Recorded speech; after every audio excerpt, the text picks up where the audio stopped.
Kapa Hawaiian FM 100.3, 99.1, and online at kaparadio.com.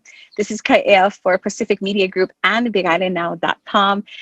As promised, Jazz and I have been talking about this all week. Joining us at the kapacafe today is Tavana. Aloha mai Tavana, how are you?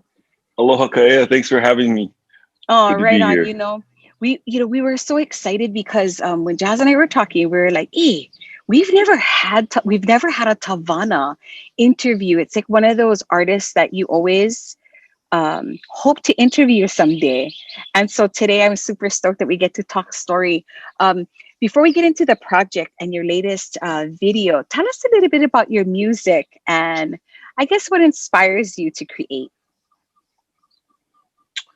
Oh boy. My music is a little different than I guess your average local boy's music in the sense that you know, it's kind of, it's infused with a lot of rock and roll and a lot of blues, and I think that comes from my early guitar playing influences, Jimi Hendrix, Stevie Ray Vaughan, and B.B. King and all that kind of stuff. But it's still very much grounded in a upbringing in Hawaii, and have it being influenced by all the artists that were here. Henry Kapono, Willie K, John Cruz, just all the legends out here too. So it's kind of just like a chop suey of all of that stuff. So Tavana, what school you grad? So What school you grad? Where did you grad from? Oh, I graduated from Kaiser High School on the east side of Oahu. Okay. Yeah, I just, sometimes that depicts a few things there. What is the genre of music? When you were growing up as a kid, what is the genre of music mom used to play when you guys was cleaning house? Oh man, well, my mom was kind of super eclectic. She would play anything from, old Motown stuff, Barbara Streisand stuff, Whitney Houston stuff, all that stuff. Madonna was going on a lot, from that 80s singer era, because my mom was a singer. So she loved a lot of that stuff, but she also was a dancer in my grandfather's show. So she was playing, a lot of like Tahitian drums, and she was even into like, a lot of like Middle Eastern music. She would play like Turkish stuff and, Arabic music, just because she like got into ballet dancing for a little while. So there was a lot of that going on.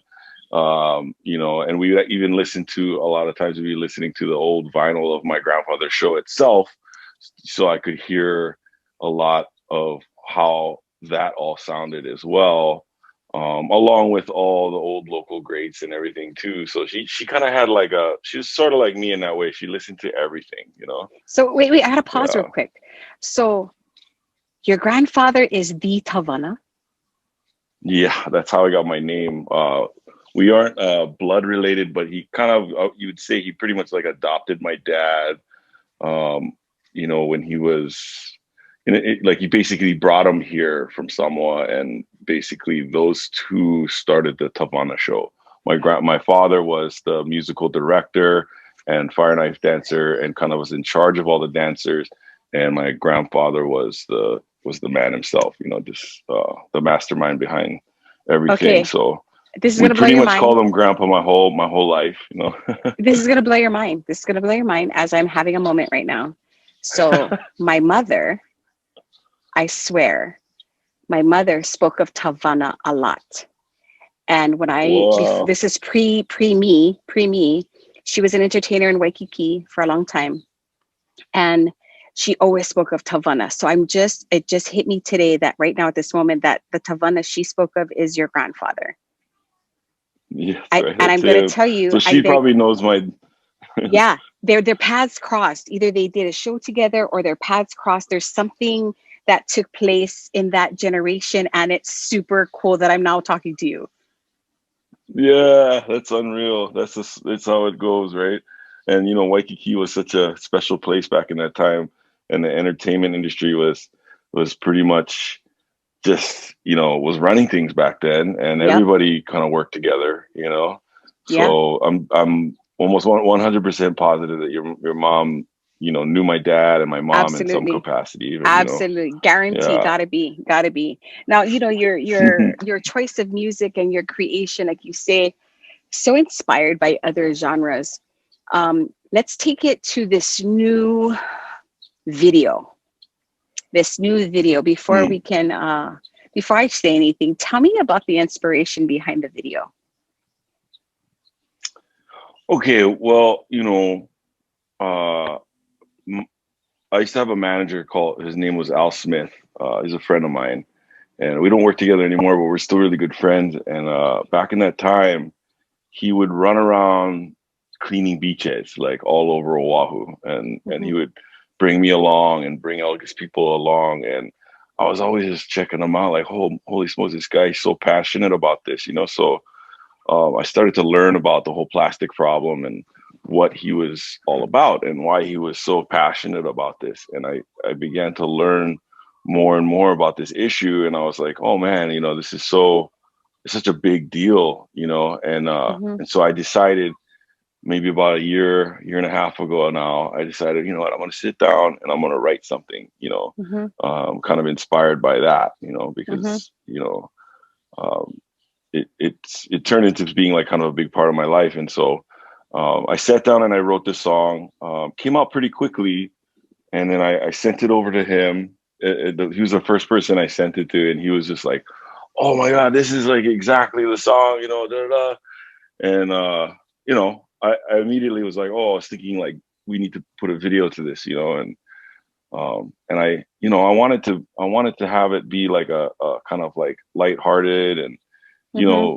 kid Mm-hmm. friendly. And I was thinking Mm-hmm. like, stop motion animation would be cool. But I Mm-hmm. was like, yeah, you know what? But like, who am I gonna get to do stop motion animation? Like Mm-hmm. how in the world would I put something like that together? But and then just so happened that I got a call from a guy named Michael Donahoe from this film company called Three Tree Creative, and they were friends with this pro surfer Matt Miola, who had used my song "Tumble Down" in one of his surf videos. Mm-hmm. And so they saw that, and since they were friends with Matt, they just decided to kind of just like reach out to me randomly and be like, "Hey, like we really love your music. Maybe there's something we can do together." And I had just come back from like writing that song, and I was like, "Well, I was thinking, do you guys do like stop motion animation?" They're like, "Actually, we kind of know how to do that."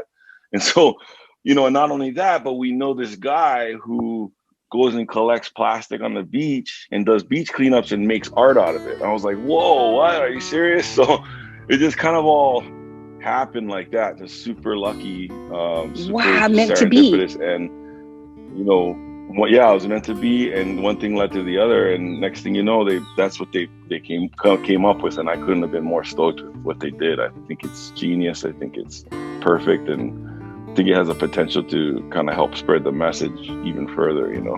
There's a plastic island on the ocean, plastic island on the sea. How did it get there, man? How could it be? It's the plastic thrown away by you and me. It's made of cups and bags and many things. It's mostly high density polyethylene. This island just might kill our seas, and if it does, we cannot breathe. There's a plastic island on the ocean, oh yeah, plastic island on the sea. How did it get there, man? How could it be? It's the plastic thrown away by you and me. Man, single-use plastic ain't the key. We gotta stop using it, people, please. Or maybe we could all just move to Plastic Island. Man, sounds like a dumb idea to me. Man, there's a plastic island on the ocean, alright. Plastic island on the sea. How did it get there, man? How could it be? It's the plastic thrown away by you and me. Man, one day day our children will say, ain't no more plastic in the sea. And all them fishes can swim so free. In Plastic Island's ancient history. I hope that Plastic Island's ancient history. I hope that Plastic Island's ancient history. Yeah, there's a plastic island on the ocean, alright, man. Plastic island on the sea. How did it get there, man? How could it be? It's the plastic thrown away by you and me. Plastic thrown away by you and me. It's the plastic thrown away by you and me. Oh, yeah.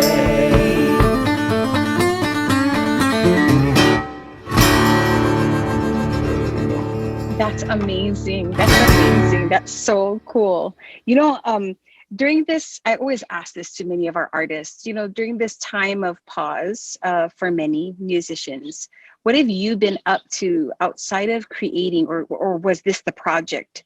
You know, was this particular Plastic Island the project that you've been focusing on during the rest time? Oh no, I mean, this was one of many things going on for me. Right when the pandemic hit, I had just finished getting out of the studio, recording all the tracks for the album Sway. So it was in kind of like the mixing process. So throughout that whole first half, maybe first 3 months of the pandemic, we were mixing, mastering, and preparing to release Sway. So that was a lot going on there. Also during that time, I had so much time on my hands. I was writing a lot, you know, and so I ended up writing a bunch of songs and just kind of getting in the summertime and recording this whole other EP called Just Be You. It has like 4 songs on it, and we put out Sway in September, which had 12 songs on it, and then we put out another EP only 2 months later with 4 more songs on it. On top of that, we did like 3 music videos, Wow. and not to mention I had this whole like weekly live stream Right. called Music 6 Feet Away, which was like we had all these amazing guests on through the whole pandemic. Like we had like Paula Fuga and Mike Love and Kimi A. Minor and Capena and, you know, Henry Capona. I mean, we had everybody on that show. So every week I was doing that show too, learning everybody's music so I could jam it with them every week. So through the whole pandemic, man, I was just like going, you know, just like keeping busy, staying out there, staying relevant, you know. Watching as the palm trees sway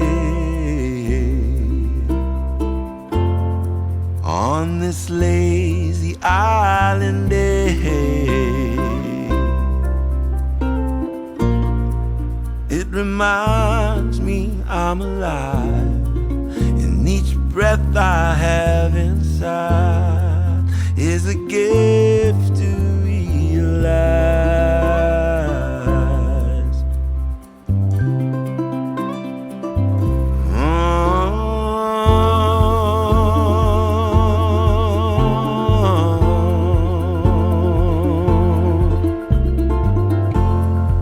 Falling in and out of sleep,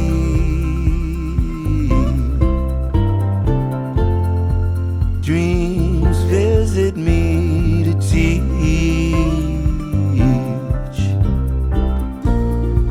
Another time, another place, but somehow I'm still the same, and this life is moving on.